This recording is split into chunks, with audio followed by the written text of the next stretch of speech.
Lo interesante de las Mil y una noches es que las historias son narradas por una protagonista que tiene que contarlas como método para sobrevivir. En el año 2000, el New York Times publicó un artículo en el que se decía que Las Mil y una noches era una de las grandes historias del milenio y se titulaba Narrar o morir. Así que hay una cierta obligación en contar historias.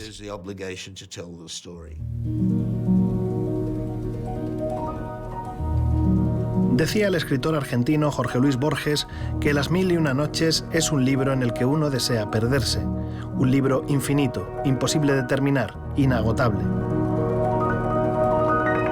Todas las artes occidentales han bebido del orientalismo que desprende en sus páginas, y el cine, por supuesto, nunca ha permanecido al margen.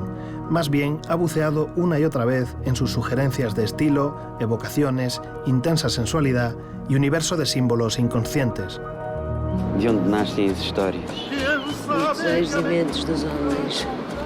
Para que existem? Para nos ajudarem a sobreviver.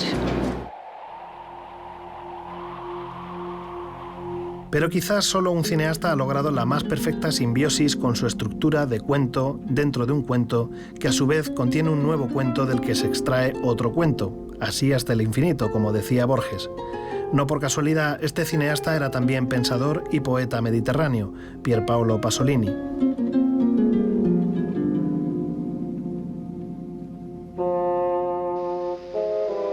Las Mil y una noches está preñada de personajes icónicos, pero quizás uno de los centrales sea el misterioso Jinn o genio, ser sometido a la maldición de vivir encerrado en las estrecheces de una botella hasta que algún humano fortuito acceda a librarle de sus cadenas.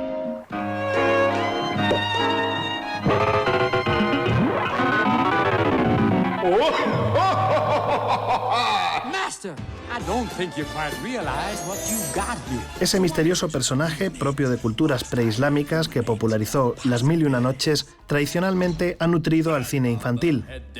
¿Puedes hacerme un príncipe? A ver, lo de hacerte un príncipe es muy ambiguo.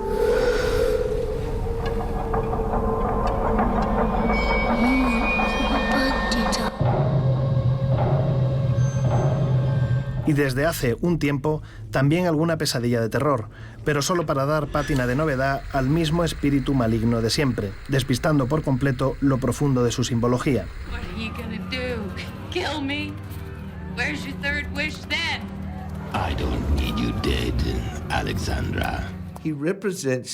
Para mí representa muchas cosas. El misterio, aquello que no sabemos si es real o no en nuestras propias vidas.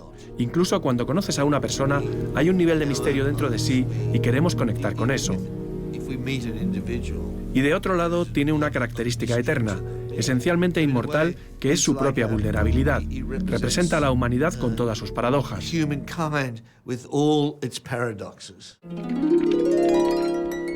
Me llamo Alicia. Mi historia es real.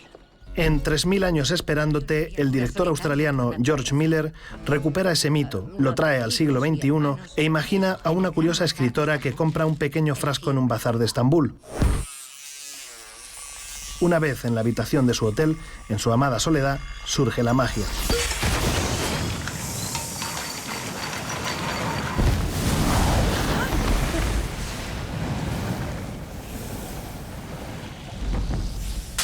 La escritora es una mordaz británica de prodigiosa inteligencia y audaz verbo, interpretada por Tilda Swinton. El genio no podía estar mejor elegido, un portentoso Idris Elba, magnífico en tono, fondo y forma, un gigante de privilegiado esqueleto y sensibilidad a flor de piel. Fui encarcelado por Salomón precisamente porque clamé el deseo de mi corazón. Solo si te concedo el tuyo me ganaré mi libertad. Sí, bueno, aprecio la simetría, pero la cuestión es que no puedo, por mucho que lo intente, formular un solo deseo elegible y me estás pidiendo 3. En la versión de Miller, el genio se convierte en una suerte de Sherezade que narra historia tras historia, dando buena cuenta a su única oyente de las desventuras que ha padecido durante siglos, incapaz de consumar los sortilegios que le sacarían de su encierro eterno. Estoy empezando a desear no habernos conocido. ¡No digas eso! La relación entre oyente y narrador fermenta. El personaje de Tilda Swinton conoce las claves narrativas que le advierten de lo peligroso de asomarse al corazón del Jinn, pero sus historias de amores perdidos le atrapa irremediablemente. Y es que 3000 años esperándote es sobre todo una película sobre el poder de la narración misma. Pero es tu historia y me muero por ver a dónde irá a parar. ¿O cómo podría acabar? Durante muchos siglos, los contadores de historias que transmitían las 1001 noches desde Asia hasta España, cruzando Medio Oriente, lo hacían en cafeterías. La obligación del narrador era atrapar al público para que no quisiera marcharse, tal y como Sherezade hace en el propio libro. El narrador paraba en un momento álgido de la acción e invitaba al público a que volvieran al día siguiente. Se describe cómo la gente les seguía hasta la calle donde se les decía «Volved mañana y terminaremos la historia». Esto es muy intrigante. Cómo contamos historias y cómo nos convertimos en rehenes de ellas. Tras décadas de modestia rodando películas de impacto limitado, Miller volvió al mundo de los vivos no hace mucho. ¿Y de qué manera? Con su revisión del clásico moderno que él mismo creó, Mad Max.